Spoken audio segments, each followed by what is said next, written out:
Rotarians. We thank you for the meal we're about to receive and for those who prepared it. Use this time we're together to motivate us to do our part to better the world in which we live. I pray in Christ's name. Amen. Amen. All right, thank you, Mike. Before we do visiting Rotarians and guests, I'm going to ask our friend Jennifer Harding to come up here. She's from the Spring Valley Rotary Club. Y'all saw her out in the lobby, and she's going to make a quick announcement.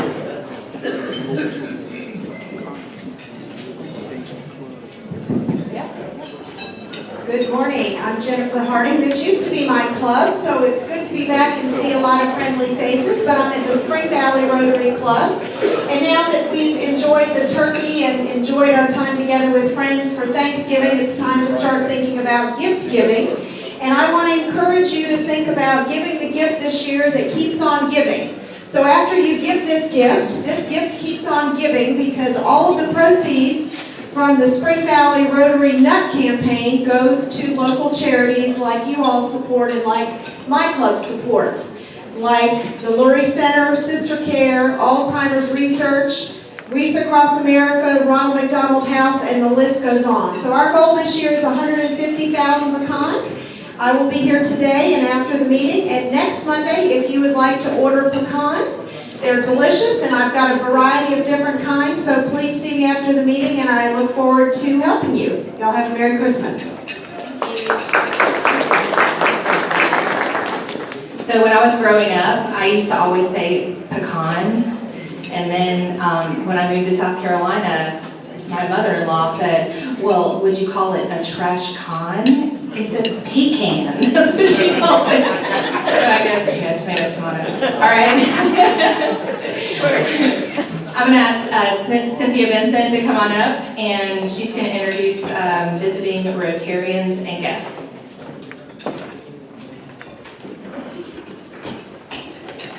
Thank you, Carrie.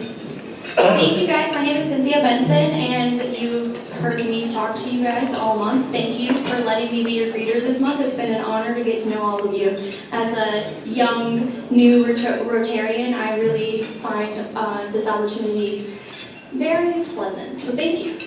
We have a few visiting Rotarians, and first and foremost, we have Congressman Joe Wilson and Butch Wallace.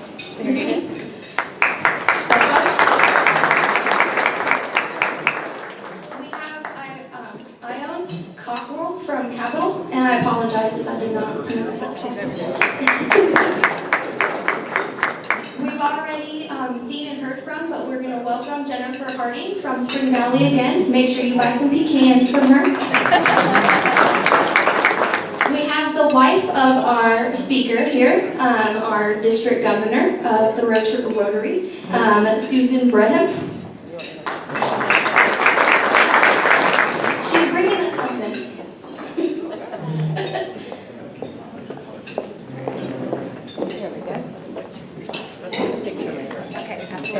Yay, and they're from Myrtle Beach. And last we have Michael Otis from Columbia East. Thank you guys. Do we have any guests today? No guests? Okay, well I hope you guys had a wonderful day. I have a guest. Yes. Okay. I brought, sort of, my son, Drew Kennedy. He works for Congressman Wilson in the D.C. office.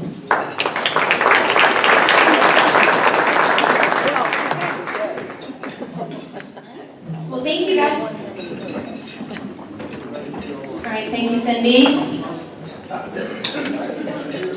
All right, so everybody, I know you've gotten a ballot. If you have not gotten a ballot, we are in the process right now, this very second, of trying to elect our board for next year. So if you have not voted, please do so. And past President John Durst is going to be walking around collecting those from you. We really need those early in the meeting so that they can start counting. So, so if you've got one, hold up your hand. All right. We're going to continue with Discover Rotary, and I'd like to ask Pete Oliver to come up here and talk to you guys. Pete wasn't aware that he had to do this today, so he's being a really good sport, and I appreciate him. Pete Oliver. Well, good afternoon. I'll tell you a little bit about myself for those of you that don't know me very well. Grew up in Columbia, South Carolina, attended the University of South Carolina, and still a Gamecock fan today, which takes a bit of faith. I really don't know where to begin. I currently work at the University of South Carolina. I'm a counselor. I'm the Columbia area manager for the Small Business Development Center at the USC Incubator. Primarily what I do is I assist individuals that would like to start a business and help them with business plans, financial projections, try to assist them, work with them to be able to get a loan if they need it. It's very rewarding work to see people grow and prosper. I've served on town council in Swansea, South Carolina, and I've been a member. I think the big thing about Rotary Club is to serve, and I'm sure there are a lot of people in this audience today that have done a lot more through this club for service than I have. But personally, I have always been very, very active in my community, whether it's church, my family,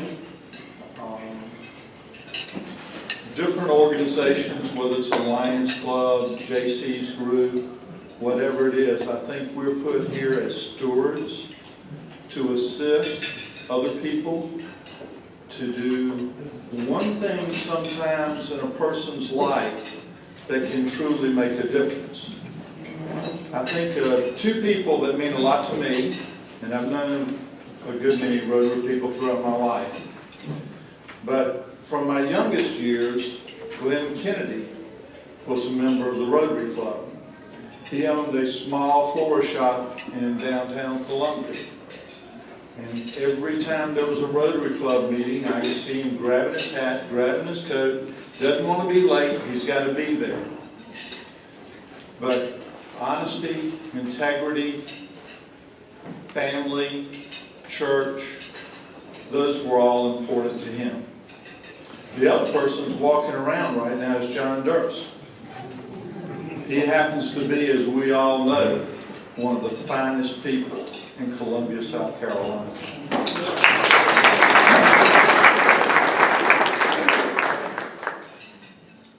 The other thing is there's some good news and some bad news. In some ways, the good news is I'm sort of like Rusty the Pass. You know, he's a good gentleman, family man, likes to do things for other people. The bad news is I'm a lot like Rusty the Pass. I do not like wasteful government spending, whether it is local, county, state, or national. And just as we know Rusty the Pass can be a bulldog sometimes, I'm his twin brother. And the only difference is Rusty is a very stout Republican and I'm a very stout conservative Democrat. So that might be a surprise to a lot of people. So basically that's the best I can do for 3 minutes.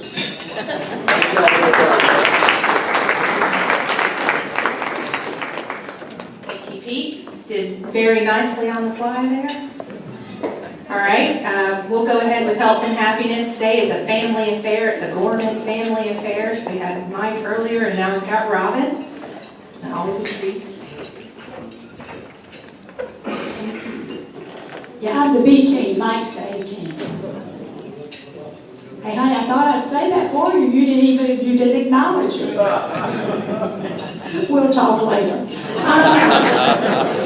You know, everybody over Thanksgiving, the only thing I can get from member news, is that no one had any news. So I'm going to very quickly, because I don't want to take time away from our district governor, I want to ask you, is there someone here, surely, who can stand up and say, I have some news? I only need one person. Thank you. I have some news. Okay. Chris Foxworth, our new member, just had a second child born a week ago Sunday. All right. Fabulous. That is so exciting. Thank you so much. Because I was going to say, if no one stood up and gave some news, I was going to say you're all a bunch of boring people. Also, I thought about Pete. You said you're a lot alike Rusty DePass. Well, those of us who've been in the club forever have had to kind of put Rusty in his place a few times. One of those was, Rusty, do you remember, that you always told dumb blonde jokes? Do you remember that? Do you really? Well, a group of women, I was not part of it, but I may have been absent that day. But anyway, a group of women called Rusty forward and they gave him a blonde wig. And that was to show their affection for Rusty. So, although when I looked for jokes, I found a good dumb blonde joke. And I thought, should I do that in honor of Rusty? But in today's climate, I decided that would not be a very good idea. So anyway, I found a few things of humor to give to you all. And as Rex Wilson always does, and I'm going to do this, Rex always says before he gives any sort of humorous talk or speech, he always says that he got it from Mike Gorman. And he blames it on Mike if it doesn't go over. So I'm going to do the same thing. But just some cute things that have happened in our Sunday school class. We have a wonderful member who sends out every Sunday an email and sort of gets us in the mood for preparing for the lesson, but always includes little bits of humor. So here goes with a couple of them. Johnny's new baby brother was screaming at the top of his lungs. Johnny asked his mom, where did he come from? His mom said, he came from heaven.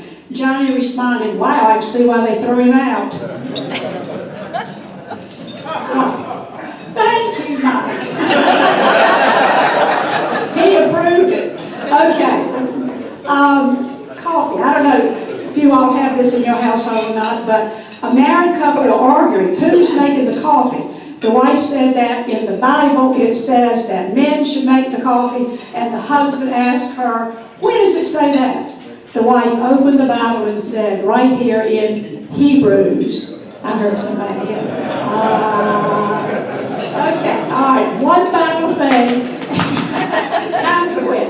One final thing. How many of you have just gone through, in your respective churches, Stewardship Sunday? We haven't ours. I mean, it lasted for weeks. So here's one for those who've been through stewardship. Father O'Malley answers the phone. Hello, this is Father O'Malley. It is.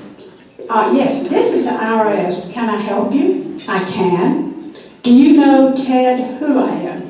I do. Is he a member of your congregation? He is. Did he donate $10,000 to the church? He will.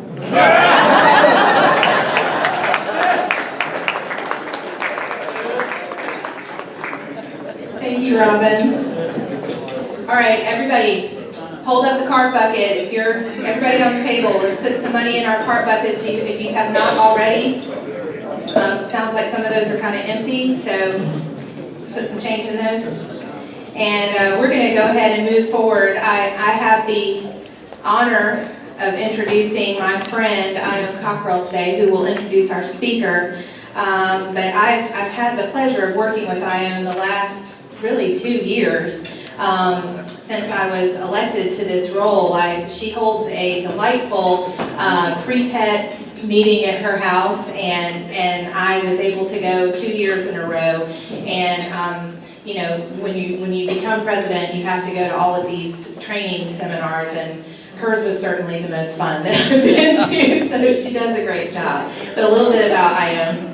She's past president of the Capitol Rotary, and she has this very long list of Rotary accomplishments. She is a true Rotarian at heart.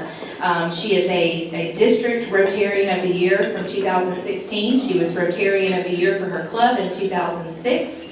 And she is a certified financial planner and graduated from Winthrop and also from USC. And she loves to travel and she loves to garden. And I'm going to go ahead and ask her to come up here and introduce our speaker.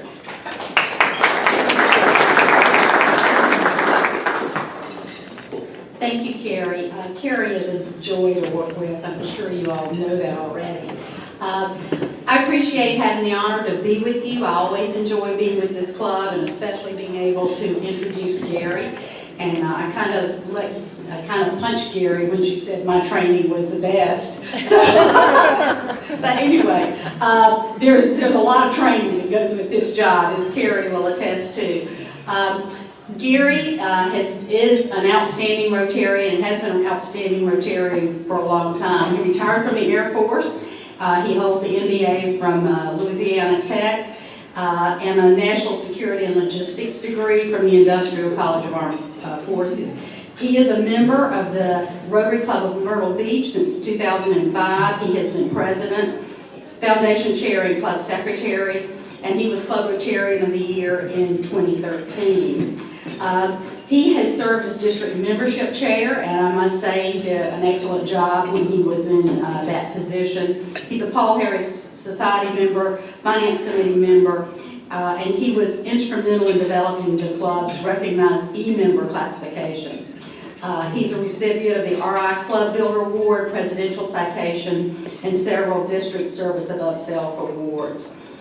He's going to talk with you more about this, but he participated in a National Immunization Day in India to help keep India and the world polio-free. He is married to the wonderful Susan.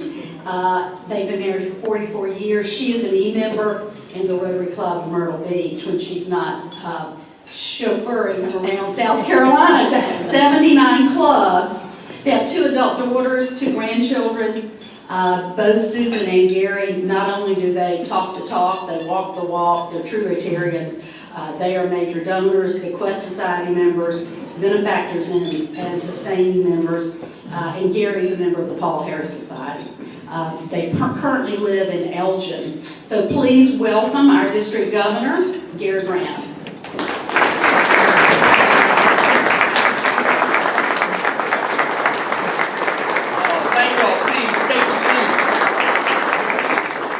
Thank you all so much. Now, if I can figure out how to get that thing not so far in my face, we'll see if we can do that. Well, it's a pleasure to be here, and especially with so many wonderful folks in the audience, and one special person I've got to recognize. I actually have an outlaw in the audience, and it's past District Governor Ann Walker, and I was afraid you weren't going to make it, Ann, but thank you for coming. We appreciate that. I hope everyone had a wonderful Thanksgiving holiday. I can tell you for Susan and myself, it was fantastic to be at home and to have some downtime to be with family. As Ione said, we have 79 clubs. And obviously the best part of this job, though, is that I get to go out and visit all of those clubs during my year as district governor. And this particular club makes the 71st club that Susan and I have visited since July the 5th. So I can tell you it's been fast moving. Thank goodness she's been behind the wheel, or I'd have had several tickets by now. But I don't know how she gets away with no tickets. But anyway, 71 club visits has just been fantastic. But to take some downtime and be at home and be able to see family was absolutely fantastic. But it's a pleasure to be here today to talk with you about Rotary International President Ian Risley's theme for this year, Rotary Making a Difference, as well as where we are currently in our district and where we're headed through this particular year.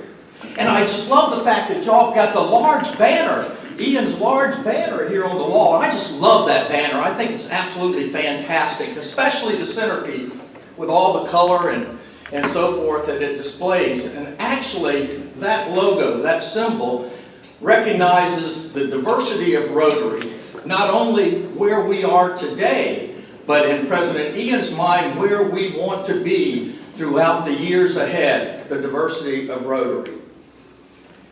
And as we look at this theme, Rotary making a difference, clubs pretty much have a clean canvas to paint your Rotary plans and programs for 2017-18. And I'm sure that President Carey already has y'all on a fast pace already with the planning that y'all have been doing and framing out the programs that you'll have for this particular year. And this might actually be a year of possible change. But I'll tell you, if it is change, it'll be change that is driven by you, the club member, or by your club leaders. It won't be anything that's going to be top-down driven by me. Because I believe, as President Ian does, that Rotary is defined by what we do through impactful action and meaningful service.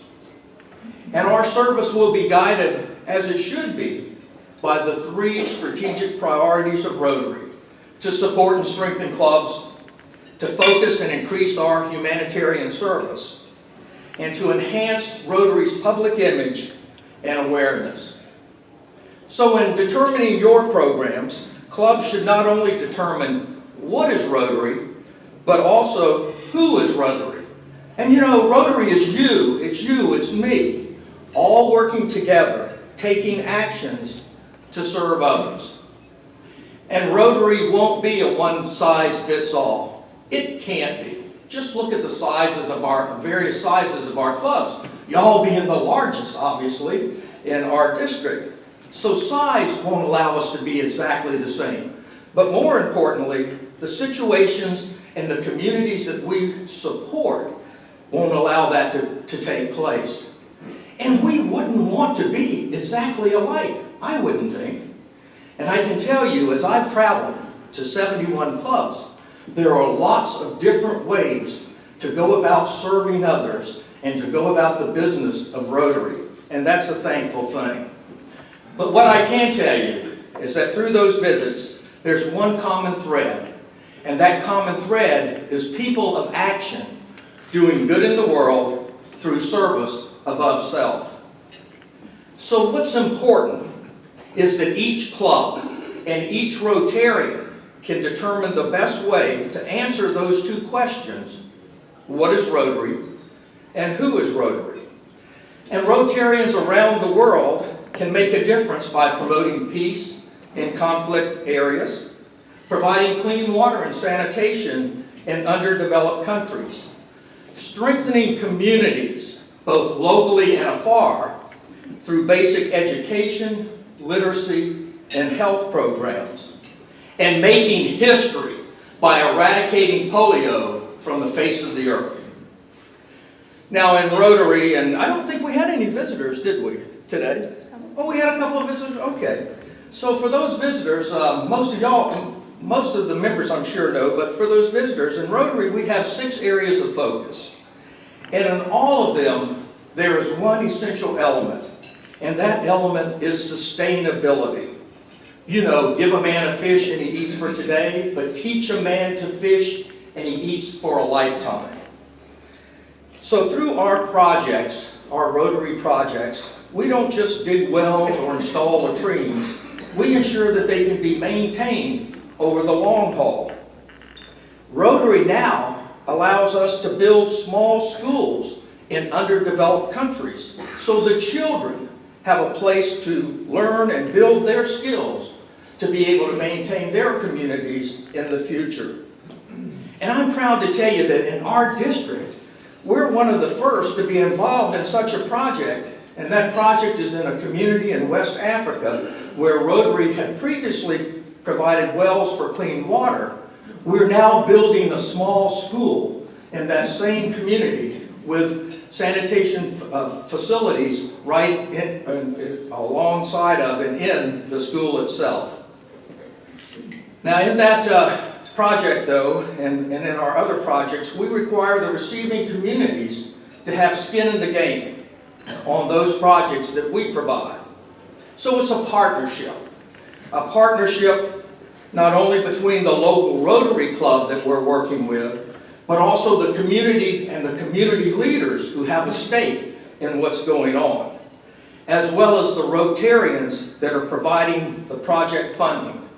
Rotarians like each and every one of you around the table here this afternoon who have given so generously to the foundation, because it's through the foundation that we're allowed to have and provide the grants and execute those projects. And as it relates to polio, we will make history by dropping the number of cases to 0. Now, I'm sure that there are many out there that are going to say, come on, Gary, there's been a whole lot of district governors that have rolled through Columbia, South Carolina, and have told us that we are this close. We're this close as it relates to polio. And while I do believe we are this close, I also believe that we are in our final campaign as it relates to dropping the number of cases to 0. Think about it, and I know there are some in this room who were at the very beginning of this effort starting back in 1985, and we were dealing with thousands of cases of polio every year. As the time went by, it dropped to hundreds of cases. Last year, only 37 cases of polio from the wild polio virus. And if I was talking to you last week, I would have told you we've only had 14 cases of polio this year. But we just had another case this past week. So therefore, we've had 15 cases, but only 15 cases of polio this year. So I do believe that we are in that final campaign, and I do believe that we will drop cases to 0 in 2018. And so I do think we will win that fight and win that war as it relates to eradicating polio. Now, like many of you, when I retired from the military, I decided to join Rotary and to get involved. I did this because I really wanted to get involved in my community, and that community was Myrtle Beach, South Carolina. And I felt like I wanted to give back to those that I thought truly needed it the most. And I especially enjoyed providing assistance and help to the children through literacy and health programs. And I pretty much thought locally is how I thought I would serve and how my Rotary service would be. If you can ask Ann, I told her, this is where I feel most comfortable. This is where the action is. This is where I want to be. Just seeing those smiles on the children's faces when they received their first book or their own dictionary or reading to them was truly Rotary making a difference in their lives. And while these activities were clearly Rotarians in action making a difference, as time went by, at least to me, it did not appear that I was realizing the full potential of Rotary. And as Ione said, it was a couple of years ago when I went on an India National Immunization Day trip to keep India polio-free, where I truly saw and understood the power and the value of Rotary, accomplishing something collectively, which I knew I could not have accomplished on my own. And it was during this mission, we assisted in administering the polio vaccine drops to 1.5 million children to spare them from that crippling disease. It was a big deal. When we arrived in country, there were thousands of Rotarians there focused on the same mission over the next 3 days to provide those drops to every child 5 years and younger to keep them and spare them from that crippling disease. And after administering those 2 polio drops on the tongues of the children, and then looking into the eyes of both the parents and the child, I saw a look of hopefulness and thankfulness from both. And I knew at that moment that Rotary was truly making a difference in their lives, doing something that would change their lives for the good forever. Now, I realize that not everyone has the opportunity or the time to be able to take one of those National Immunization Day trips. And I will tell you, though, if there's anyone that is interested, there'll be another trip that's going in January. It's going to be led by the same past district governor, Nancy Barbie, who led the particular trip that I went on. Our own Ann Matthews, Dr. Ann Matthews, will be on that trip with Nancy, along with past district governor Jimmy Williamson is also going. So if you have that desire to be part of a National Immunization Day operation, I would suggest that you look into that trip in January. I don't believe there are going to be many more of those National Immunization Days, because we are in fact going to drop the cases to 0. But the good news is, if you can't go on one of those trips, Rotary has so many ways that we can give back and to make a difference. And we can all find that one program, our passion, the one that means the most to us. And I'd ask you, though, this year, when you find your program and your passion, expand your involvement and make a difference this year. Now, in my opinion, the most important aspect of Rotary is the club member. And it's through the member where the real heavy lifting of Rotary is actually done. And if you take a look at your wheel, right here in the center, you'll see a notch out. And that notch out, that's called the keyway. And without engaging the keyway, that rotary wheel would just sit and spin. Sit and spin. But when you engage the keyway, the wheel turns and moves forward, just as you, the club member, make your club and Rotary move forward, doing the good in the world, not only in your local communities, but also expanding globally. Now, last year was a very good year of Rotary service and accomplishments. And we truly shared in some amazing successes during this past year. And here are just a few that stood out to me that I'd like to share with you. First of all, as a district, we met or exceeded our foundation goals in both polio and total giving. And you know that this club contributed almost over $3,000 to the polio effort and over $27,000 to the annual fund. We are once again a $1 million giving district, foundation giving district. Something that I know many in the room know that we've been working to get back to that position. We held that position a few years ago, but we allowed it to slip away. But together, through the giving from this club and also our members from across the district, we were able to reach that $1 million level again. The club's also accomplished 69 district grant projects and 5 global grant projects. And we're in the process right now of executing 61 additional projects in this year's program. And while I don't think y'all have been involved in the district grant program in the past couple of years, it's the same thing, though, as many of the projects that you do right here through your own funding and through the money that you've raised as it relates to supporting your community. And funds from CART, those blue buckets that you are drawing attention to, allowed us this past year to award $700,000 to be awarded for startup research for Alzheimer's. That's the largest amount of money we've been able to award. And we awarded to 6 different researchers in order to find that cure for Alzheimer's. So thank you for y'all's efforts and your contributions to CART. Our district has 293 Paul Harris Society members. And y'all may know Paul Harris Society members are those who have elected to give at least $1,000 each and every year that they can to the foundation. And that 293 Paul Harris Society members is one of the largest number of any district in the entire Rotary world.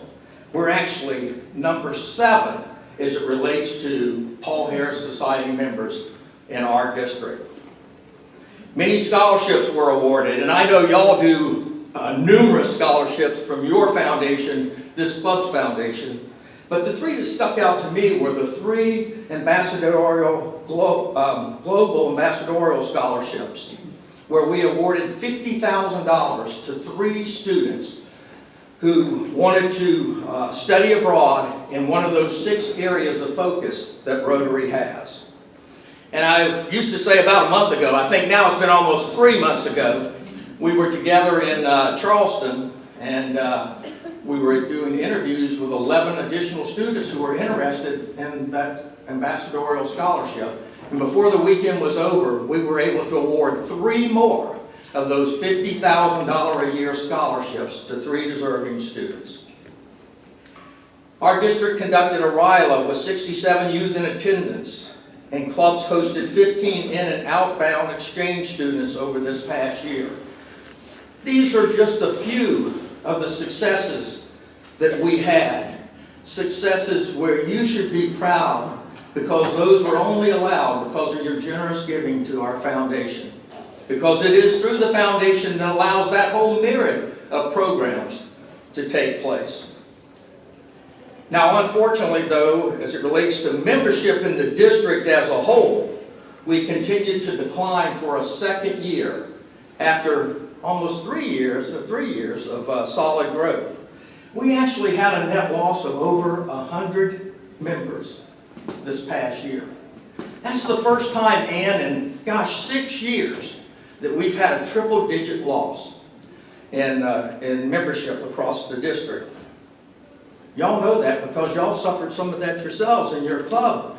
I think you're down 25 members from the start of last year, and since 2013, when I was district membership chair and we were working that issue together, you're down 40 members. So you can see, together, we have an issue there.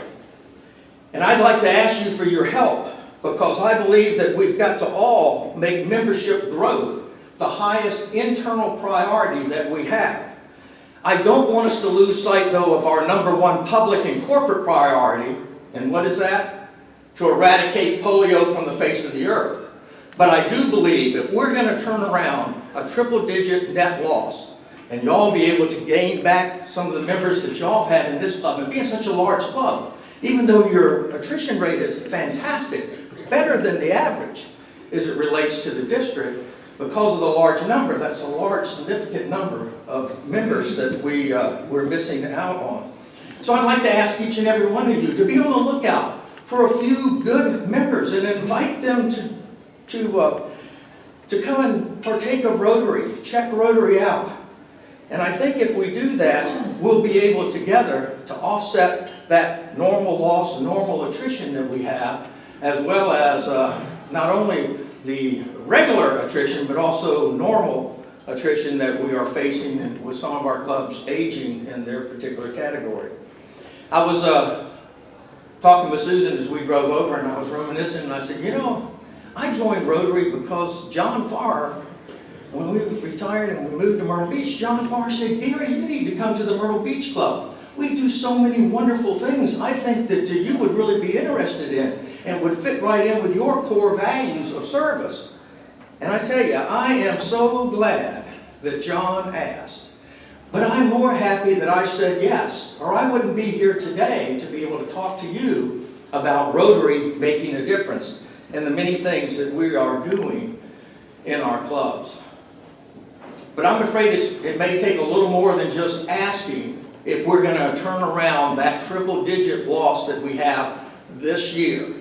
So we need to really focus together on making membership growth our highest priority. And it may take some truly intentional strategies in order to get the job done and to do it right.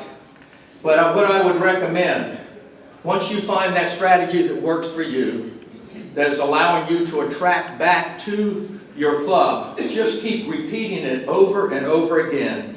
And I know that we will win as it relates to membership growth. But clubs need to also engage our current members to keep them vibrant and wanting to stay involved. So it's a balancing act of recruiting and retention. But if we begin by attracting good prospects on the front end who are truly interested in service above self, like your new member back here who just had a baby in the family, if we attract members like that, you'll see that are committed to service above self, it will truly be a win-win for the membership growth because we'll maintain that member over the many years to come. And why would attracting new members be so important? We all know the answer to that. We need those additional hands to accomplish those projects that you want to do, but also to be able to meet those annual giving goals that we all have, as well as to offer projects that are desperately needed by others around the world, not just in our own backyard. So I'll ask you to continue to grease the rotary wheel gears with your time, your talents, and your treasures by giving to the foundation, because it is the foundation that allows Rotary to do the good in the world, not only through our local, but also our global grants, those sustainable projects, and programs wherever there's a need in those 6 areas of focus. So Rotary needs each and every one of us as the vision and strategic plans change. We'll need to attract new diverse members, mature members, and young professionals to add that diversity in our clubs that President Ian so much envisions. And if we do, we'll find that then that will strengthen our decisions and our actions that we make on a daily basis on all the things that we do. And that will keep our clubs vibrant and strong for generations to come. But we also need our experienced and knowledgeable members to act as mentors, sharing their Rotary stories through friendships. You know, those experiences that foster the core values of service, fellowship, integrity, diversity, and leadership. Because I believe that we learn and build from our past, providing continuity and training, not only to our new members, but also our leaders. And I will assure you that Rotary will remain true to our core values this year. I'll ask you as well to tell your Rotary stories to everyone who will listen, because I do believe it is through those stories that prospective members truly learn and understand not only what Rotary is, but more importantly, who Rotary is, explaining how they can plug in and get involved in our organization. Rotary is a membership association focused on serving others. Rotary offers solutions to others who are in desperate need. Rotary making a difference not only in the lives of those we serve, but also in our own lives. And I'll ask you to specifically tell them how we're going to eradicate polio from the face of the earth, because the children of the world are counting on us, and we can't stop now. We will make history in this final campaign as we drop down the cases to 0. Being an old military person, everybody's got to have a call sign, so we're going to change our call sign. We're not going to be this close, even though we're this close. We are going to drop to 0, and we're going to do that in 2018. Now, I'm excited to lead this district and to work side by side with each and every one of you. And I know that with the help and support of the membership across the district, I know that we'll be able to accomplish your goals, President Carey, but also our goals. And I ask each of you to see the year ahead as our year to make Rotary stronger, making a difference not only in our communities and in the lives of others, but also in our own lives. And I'm sure that y'all are all ready for another good year of Rotary service, right? Y'all ready for another good year? I say then get excited about Rotary. Gear up. Be part of the fun. Be part of the action. And if you do, we'll be able to come together in March of 2018 in Myrtle Beach for our district conference. And the district conference is going to be held at the Myrtle Beach Marriott this year. And for those who are new, it's at the conference where we really celebrate club successes, your successes. That's where we tell those stories and we build those friendships and those bonds that will remain with us for years to come. It's also where we learn about and talk about the challenges and review the challenges that are still ahead. But most importantly, it's a place where we have a whole lot of fun. And where else can you have more fun than in Myrtle Beach, South Carolina, right? Y'all did pretty good. I said it in Charleston and I got a real flat note. I got a real flat note in Charleston. But anyway, no kidding. Conference is going to be in Myrtle Beach, March the 9th through the 11th. On your tables, we put some information, some cards that have the information about the conference, the dates and so forth. And I know this is a jet-setting group, so y'all, I'd ask you to take those cards home, take a look at your calendar. If you don't have anything on the calendar yet, pencil in district conference. And I know that you're going to be putting together those plans for the spring and so forth. And I'd ask you then over the next week or so to go ahead and commit to the district conference. And if you go online and register, you'll be able to save a little money through our early bird special that we've got going on through the end of this particular year. So please take the cards, check your calendars, and Ann, wouldn't it be great if when we ring the bell for the conference, we'd see 4,000 of the members of our district there at the conference. You think we'll hit 4,000, Ann? There you go. You're right. 4,000 might be a little bit heavy, but I'll tell you what. If we could just ring the bell, and if we could look out, and I was telling Susan, if we ring that bell and we look out and we just see some of the faces that we saw as we visited each and every one of the 79 clubs at the conference, it would really float my boat. But I think more importantly, it would provide a wonderful opportunity for our members to be part of the fun and action that we have in our particular district. Well, I want to thank you all for allowing me to take the time to talk with you this afternoon as it relates to President Ian's theme of Rotary making a difference. And I'd also like to leave you though with this one challenge, and that challenge is for you to find your passion, find your program, and then do it well this year and make a difference in 2017-18. President Carey, that's the message I wanted to share with your Rotarians and your membership. And with that, thank you.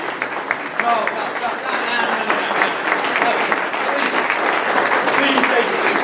But I don't know if y'all do questions, but if anyone has anything that they'd like to ask me as it relates to anything I said, something I might have forgotten to say that y'all believe I should have said, or any question at all, because the great news is if you ask me a question I don't know the answer, Ann does, and she's here, so she can answer. Are there any questions? Anyone have any questions about any of the information today? Was there one case of polio in the United States? No. They're all three. The three countries where polio is still active from the wild polio virus is Pakistan, Afghanistan, and Nigeria. And obviously you can get a fairly good idea of why that may be a problem, just getting in to be able to administer the drops. The sad news is, as we started this year, we had Nigeria taken care of, and everything was fine and great and had gone for several years in that position, but we ended up having a case that made us have to start over again in that country. And we have had then cases in Afghanistan was the case this past week that brought us to 15, and we've had them as well in Pakistan. Any other? Yes, sir? You got to go 3 years without a case? Is that you do, yeah, once we get to 0. And that's why this final campaign is a 3-year campaign. $1.5 billion is what the experts say it's going to cost in order to make this, to be successful and drive to 0. When we were in Atlanta, did any of y'all go to Atlanta for the, okay. Y'all might recall, at that time, President John Germ was on the stage talking about polio and Bill Gates was on the stage with him. He was talking about the fact that the Gates Foundation was winding down on their commitment to match money, but we still had this final campaign in front of us, $1.5 billion. And he said Rotary's going to raise $45 million a year for the next 3 years. And Bill Gates said, well, I'll tell you what, I will extend my commitment to double that money throughout that 3-year period. So right in that moment, $500 million was committed to the campaign. Before that hour was up, from the audience, other organizations were saying, we're going to be involved and this is what we're going to commit to. $1.2 billion was committed that afternoon to that final campaign, that $1.5 billion requirement. So I do believe that we will win and we will achieve to zero and we will maintain that for the 3-year period that we are required to do that. I think Bill Gates said it the best. He said, I've got the right partner because Rotarians know how to get the job done. I'm just putting my money in, but the Rotarians are doing the volunteer work to actually make it happen. So I do believe that will happen. But you do have to wait 3 years before you can claim success. Any other questions? I think there was, yes? I'm just curious, Gary, how many volunteers have either been injured or lost their lives in the process of administering the vaccine? You know, I wish I could answer that. I do not know the answer to that, but I'll do some research and see if I can find that out. I don't recall anyone ever speaking to that part of the equation, although they do speak about the need for safety, and obviously there's a lot of back work that's done with those countries, and you know that as well, in order to position ourselves to make sure folks stay safe. Anything else? All right, thank y'all so much. Appreciate it.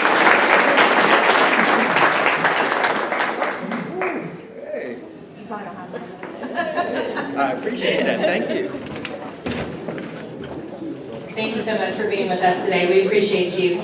I got just a couple of minutes. I wanted to go ahead and ask President-elect Stephen Creech to tell us about next week. Next week we got another great program. We have Joe Schinkar coming. A lot of you may not know Joe, but he is the legal counsel for the South Carolina Department of Alcohol and Other Drug Abuse Services. The acronym they use is DAODAS.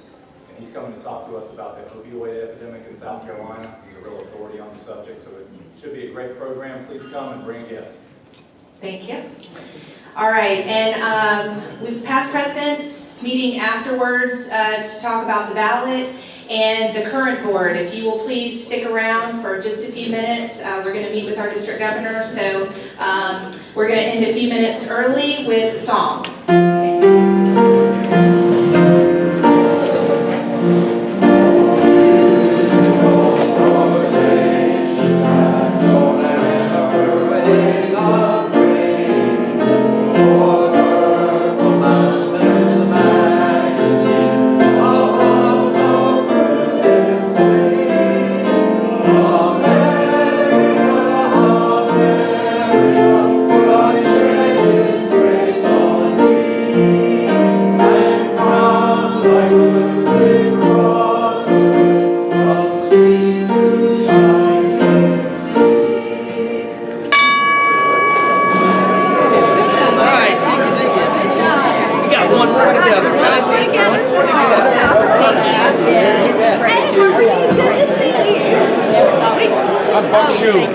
Yes, Mike. How are you, sir, General? Good to see you.